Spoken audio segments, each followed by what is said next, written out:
Hola, hola. Nuestro grupo está conformado por Paula Díaz, Karen Dávila. Jason Pulido y Carlos Rey. y vamos a hacer una breve explicación del proceso de sinapsis de la neurona. tenemos una neurona en reposo a la cual le llega un estímulo nervioso por el cual ingresa por las dendritas, pasa por el cuerpo celular y llega al cono axónico. Cuando tenemos el impulso en la parte del cono axónico, acá es donde ocurre la ley del todo o nada. ¿Qué quiere decir esto? Que si este impulso contiene la energía lo suficientemente fuerte, va a permitir el paso por el axón, y si no, pues no lo va a permitir. Entonces esta energía pasa por la vaina de mielina y salta por los nódulos de Ranvier hasta llegar a los botones terminales. Bueno, aquí la vaina de mielina decimos que es un líquido que recubre al axón. Este lo produce la célula de Schwann y es la que se encarga de todo el recubrimiento del axón, pero que no es total, sino es parcial para que la energía, como va pasando a los nódulos de Ranvier, pueda saltar más rápido, su proceso sea más rápido. De ahí pasa a los botones terminales. Luego de este proceso llega a los botones terminales en donde va a ocurrir el proceso de sinapsis. Hay dos maneras, podemos decir que hay dos maneras o dos procesos para que ocurra esta sinapsis, que es el químico, la sinapsis química o la sinapsis eléctrica. Bueno, hablemos del primero, de la sinapsis química. Entonces, ¿cómo ocurre? Tenemos acá en los botones terminales unas vesículas que están transportando esos neurotransmisores que fueron transmitidos pues obviamente desde acá, desde esta parte, desde el núcleo de la neurona. Tenemos la hendidura sináptica y la otra neurona, que esta sería la neurona presináptica, y la otra neurona, la que va a recibir ese impulso eléctrico, será la neurona postsináptica. Ok, entonces, ¿qué ocurre en la sinapsis química? Bueno, ya les había dicho que teníamos estos vesículas que llevan transportando los neurotransmisores. Salen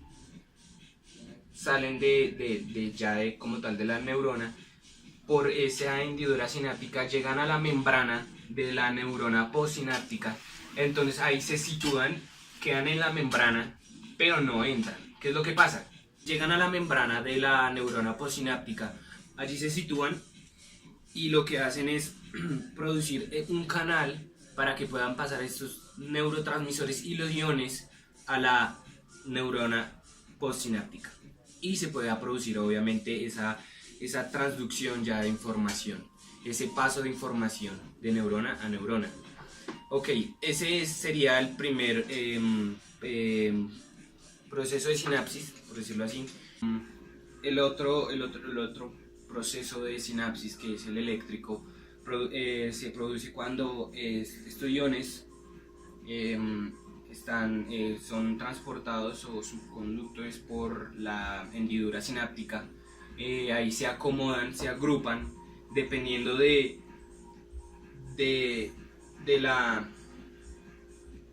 receptor que se encuentre ubicado en la membrana de la neurona postsináptica. Ahí entonces, dependiendo de ese receptor, ellos se dirigen hacia ese receptor. Y entonces también hay que recordar que de los neurotransmisores existen dos tipos, que son los excitatorios y los inhibitorios. Ya como les había dicho anteriormente, entonces estos iones están en la hendidura sináptica, van a dirigirse a los canales que son los canales receptores, que son los neurotransmisores, recordando que hay neurotransmisores excitatorios e inhibitorios. Entonces lo que hacen estos neurotransmisores inhibitorios es que no deja que pasen los iones o las proteínas, etcétera, etcétera, a la neurona.